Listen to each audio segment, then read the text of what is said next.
Hello, BookTube, and welcome back to Poetry Thursday, a little BookTube event where I read you a couple of poems or talk about a poet a little and maybe talk about the poems a little breath of calm in the midst of your hectic book week.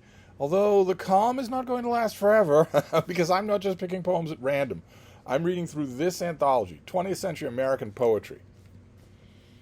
Which means you know what's coming, right? I know what's coming, you know what's coming. We are going to reach the late 1950s. For broad reference, we are going to reach the Beat poets.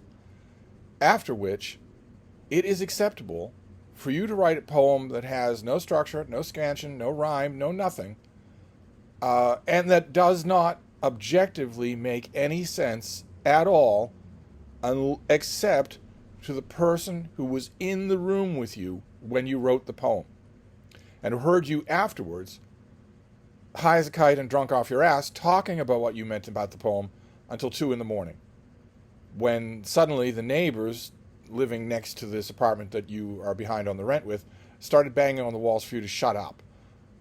That person in that room who heard that diatribe knows what the hallway speckled in the air. Speckled, speckled, she said.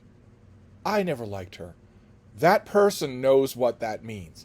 But no one reading your poem could possibly know. It's not just that if they dig hard enough, this isn't John Donne. It isn't if they dig hard enough they'll figure it out. It's that they could not possibly know what the heck you're talking about. And since there's no artistry, they literally don't have any other thing to look at. If you're not going to provide any artistry, and you're not, then the only thing they can do is look at what you're telling, what the story you're telling. If they can't do either one of those, then they are forced by cultural peer pressure, by the black turtleneck crowd at the Cantab Lounge, they're forced to clap in fake awe for something they neither understand nor like. And that's coming. That's absolutely coming. For the large part of this book, you see where my bookmark is slowly inching forward towards doom. For a large part of this book, when you looked at the poets, you were looking at birth dates in the 1800s and death dates on or around World War I. That's not true anymore. Our poets are now living well into the 60s or the 70s. So the evil day cannot be long postponed, but we're postponing it today. Hey, baby. What you doing? Do you want to come down here? Huh? What are you going to do? Do you want to come down here or do you want to go across the Bering Strait to your chair? Oh, you're going to stretch while you decide? Where are you going to go? What are you going to do? Oh, there you go. She just recently figured out that she can go over there. It's double the size of her kingdom. But anyway, the poet that we're doing today is Louise Bogan.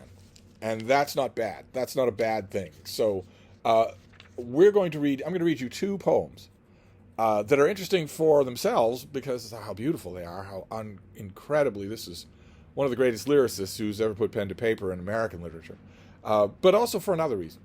So the first one that we will do is The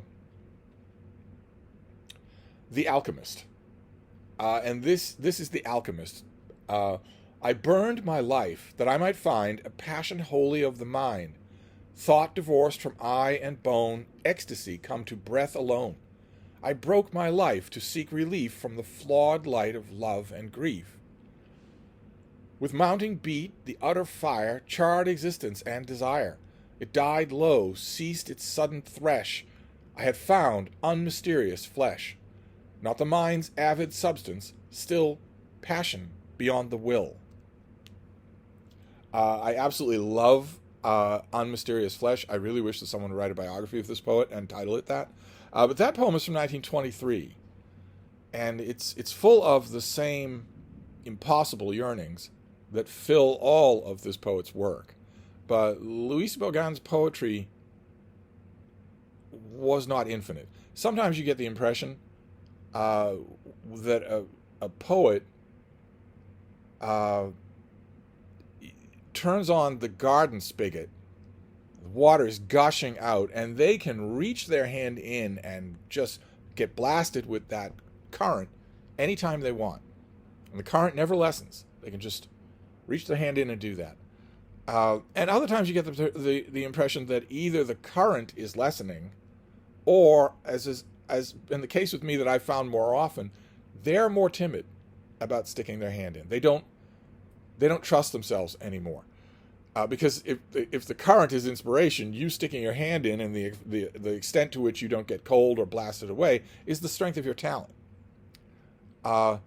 And most poets are crippling, brittle alcoholics, and that erodes your talent. That simple as that. It just erodes your talent. I know that if you're really young, if you're a man between the ages of 18 and 25 watching this video, you probably think just the opposite. You probably think that it's the source of your talent. Nope, it erodes your talent. You don't do any good work, and you will do less and less work the more you are a slave to this drug.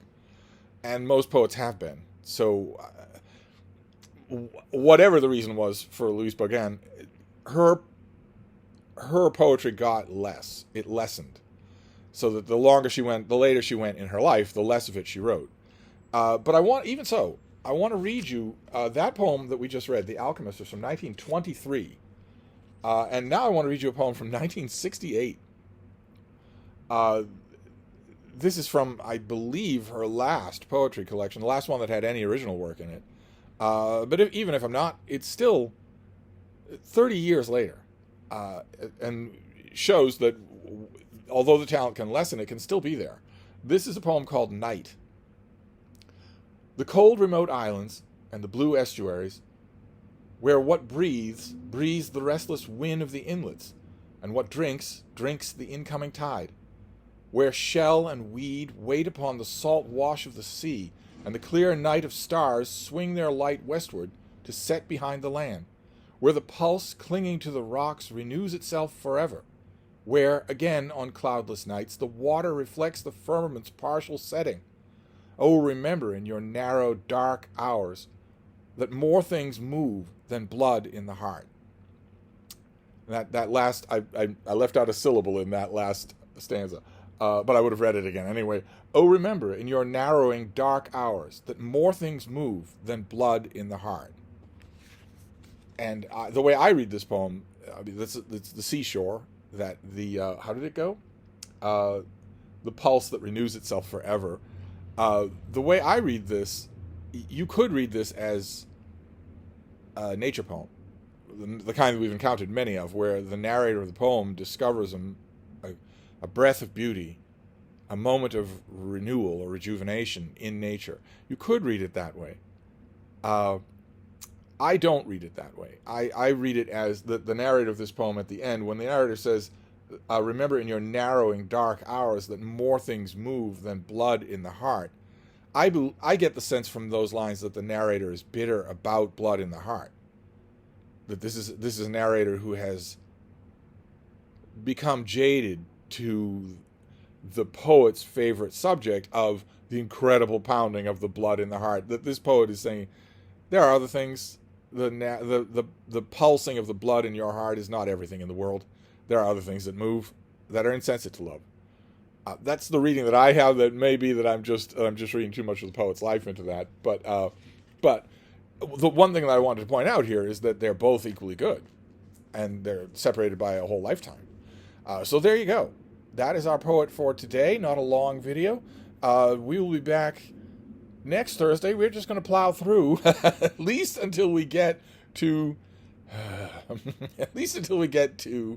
the Annus Horribilis, at least until we get to 1959. And then whether or not we continue on this or I go back to reading Longfellow every Thursday, we'll see. But for now, we're just going to keep exploring 20th century American poetry.